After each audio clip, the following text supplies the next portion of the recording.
Celtics today, center name, on the radar, what's real, and the trade price, until 0205. If you are a real Celtics fan, I know exactly how you are right now. You open YouTube, Pivot in Sight appears, you click, and in the end, it's just nonsense. And the pain is real, right? We look at the bottle, think, man, it lacks size, lacks presence, and there's this fear of Boston messing up and ruining what's working. So today I'm going straight to the point. What is the name of the pivot that is circulating? What is fact and what is just rumor? And mainly, what would be the real price of this exchange by 0205? No hype, no clickbait, just chewed up information so you can understand if it makes sense or if it's a trip. Let's go quickly before continuing. If you like direct, no-nonsense content about the Celtics, help me reach our goal of 1,000 subscribers. Not long to go, and when we reach this milestone, the channel gains much more strength. YouTube starts to recommend more. We are able to bring news faster, more frequent lives, and better coverage for you. So do the following now. Subscribe, leave a like, because this pushes the video to the top, and activate the bell so you don't miss any updates until 0205, because news about the exchange changes out of nowhere. And comment below, would you make this change, yes or no? Now stay with me, because in the next few seconds I'm going to show you what's real, what's rumor, and what price Boston would have to pay. Let's do it. If you follow the Celtics Talk Show, you already know how it works. We breathe this team. We suffer with each poorly defended possession. We vibrate with each run in transition. And above all, we try to understand what is behind the decisions that appear in the headlines. And today I want to talk to you in a very direct way, as if we were sitting and watching the game together, because the subject moves fans in a different way. There are things that are not just statistics, not just contracts, not just rotation fit. There is a feeling of justice with those who are working hard. And at the same time, there is that old fear of the team moving the wrong thing at the wrong time. In recent weeks, what our bottle has been doing deserves respect. I'm not talking about a good performance here and there. I'm talking about resilience, about people who entered without fanfare and responded. From a group that, when we looked at it and thought, it's going to lack body, it's going to lack impact, it's going to lack presence, found a way to compete, to hold rebounds, to protect the rim, to fulfill a role. And when that happens, you create something that is worth its weight in gold in a season. Confidence. Trust of the squad, trust of the locker room, trust of the fans. And then, out of nowhere, rumors start to pop up that Boston is still looking at the market in search of a pivot. I know what's going on in your head because it's going on in mine too. The first reaction is, really? After everything we've seen? Because it's not just a cold move. When a team that is winning and finding internal solutions starts looking for reinforcements in the same area, this has an emotional effect. It's like you're saying to the guys, okay, you're delivering, but I still don't fully trust you. And this message, even when it is not the intention, can resonate differently in the locker room. The fans feel it. It makes you want to pick up the remote and ask the TV,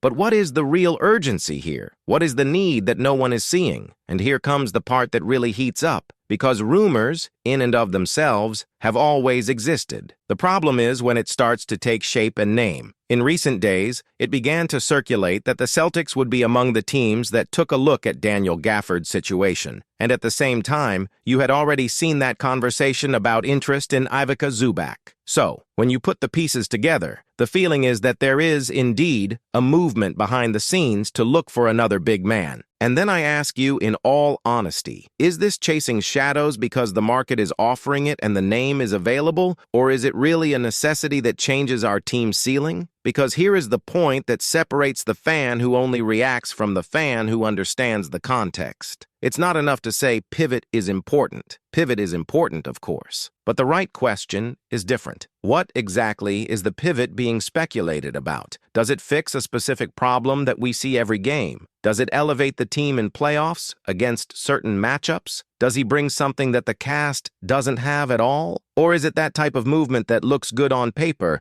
but in practice becomes a lateral adjustment, expensive and with opportunity cost? Let's talk about Gafford as a player, without prejudice, and without exaggeration. He's a solid, physical guy who knows how to play as a power center, run the court, attack the rim, fight for space. He's not a bad player and not even close. But when you start to imagine this within a team fighting for the title, the situation changes. The question, is not, is he useful? The question is it the type of utility that justifies what you will pay to have it? Because in return, there is no magic. You give something, and often the thing you give is not just draft picks. It's continuity. It's chemistry. He's a player who was fitting in. It's minutes that someone loses. It's a binding contract. And this is where I want you to step into Brad Stevens' shoes for a minute. You look at the cast and think, we've already found internal production in the bottle. We've already gotten quality minutes. We're no longer experiencing that despair of, we don't have anyone. And even then, you listen to the market. Why? Because a champion front office cannot be passive. He needs to be informed. Probing is part of it. But fans don't live off polls. Fans live in fear of the next step. The point is that this next step has big implications, especially with the way the league is today. It's no longer just get a salary here, send a salary there. There are aprons, there are hard caps, there are chain restrictions that turn a seemingly simple exchange into a puzzle. And there is an important detail. Dallas has ceiling limitations that complicate their lives and, by extension, complicate the engineering of any exchange. When the team is tight on rules, it cannot receive any value back. It cannot make any combination. And then, for Boston, this could turn into a scenario where you need to involve more pieces, maybe more teams, maybe more players than you would like. And when a trade starts asking for 3 teams, multiple salaries, fine adjustments, the chance of you changing something that doesn't need to be changed increases. Now, let me tell you what bothers me most about this type of rumor. It creates a feeling that Boston is about to make a move just because, as if the pressure of the schedule, the proximity of the trade deadline, and the noise in the league were pushing the team to act. And Celtics fans are scarred by this. We've seen teams that try to be active and pay a lot for something that doesn't make a real difference. And it's not because the player is bad, it's because the fit wasn't what it seemed, or because the cost was greater than the return, or because the movement messed up a rotation that was adjusting. And here come the scary names, because every trade rumor has a part that most don't want to look at. To make the money hit, you can end up putting players on the table that you didn't even want to consider. When the conversation starts flirting with rotation players, with pitchers, with guys who fit into the system and make the team work, you completely change the weight of that conversation. Because it's no longer pivot by pivot. It is a pivot for part of our identity. An identity in a champion team is the last thing you change without being absolutely sure. I'm not going to pretend here that there isn't an argument on the other side. There is. In playoffs, the game changes. Possessions slow down, details get rougher, and specific matchups can expose a rotation if you have no alternatives. Having a larger body with different characteristics can indeed be insurance. It could be a go-to for certain series. It might be the kind of move that doesn't show up as much in the regular season, but turns into gold in May. I understand that. I'm not turning a blind eye to this, but even accepting this argument, we need to go back to the beginning. What is the concrete need that is being resolved? And what is the real price for solving it? Because fans often hear depth and think about comfort. But depth might be a fancy word for fear. Fear of injury, fear of matchup,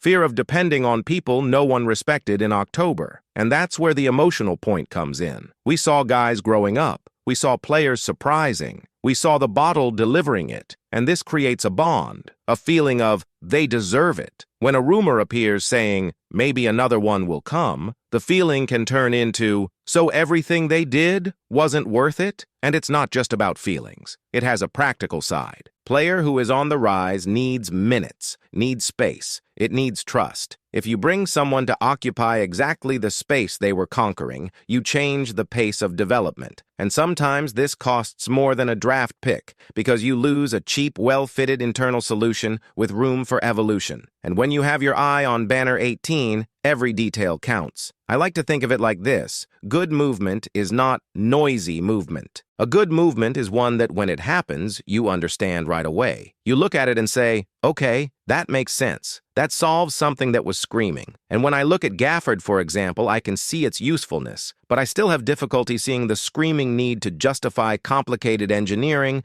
heavy money, and possible loss of business. That already work. And here I want to be very clear. This is not an attack on the player. This is about the complete package. Because the complete package includes a contract, includes duration, includes impact on the salary cap, includes flexibility for the future. When you tie salary for years to a guy who is perhaps a marginal improvement, you may be compromising better opportunities that come along later, and the NBA is very cruel about it. The market changes quickly. A real opportunity appears out of nowhere. And if you've already tied your chips into a more or less because you were nervous about the deadline, you miss the chance to say, yes, this changes everything. And there is one more layer, motivation on the other side. Dallas, if you're thinking about making changes, you might be trying to lighten the roster, reorganize the cast, start over with new ideas. This makes sense to them. But for Boston, the logic needs to be different. Boston cannot act like a team that is looking to fill holes to survive. Boston has to act like a team that wants to be at the top, and the top demands coolness. It demands precision. It often requires saying no to an exchange that looks good on Twitter but doesn't move the needle where it needs to move. And I say this with a thought that I know you've already had. What if we mess around and it gets worse? This fear is legitimate because chemistry doesn't appear on the worksheet. That extra pass, that coverage at the right time, that silent understanding in defense, that doesn't come with the player in the bag. This is built. And the Celtics, when they're at their best, are a team that looks connected. You bring a new piece and, even if it's good, there's an adaptation period. And depending on how you are, this period can cost you games. It can cost you confidence. It can cost you pace. At the same time,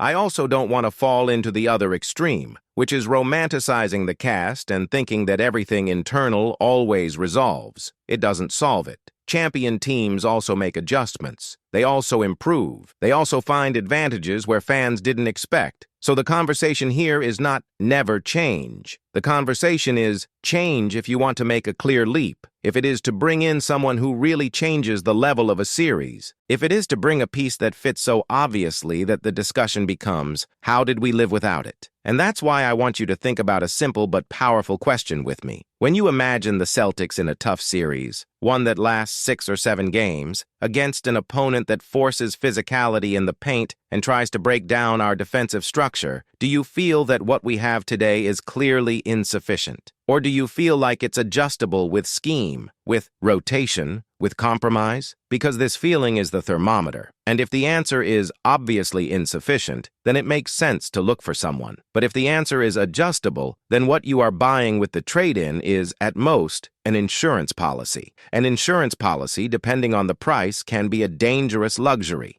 And remember, until February 5th, the noise will increase. There will be new rumors every day. There will be a new name all the time. There will be insiders saying that the Celtics are in every conversation.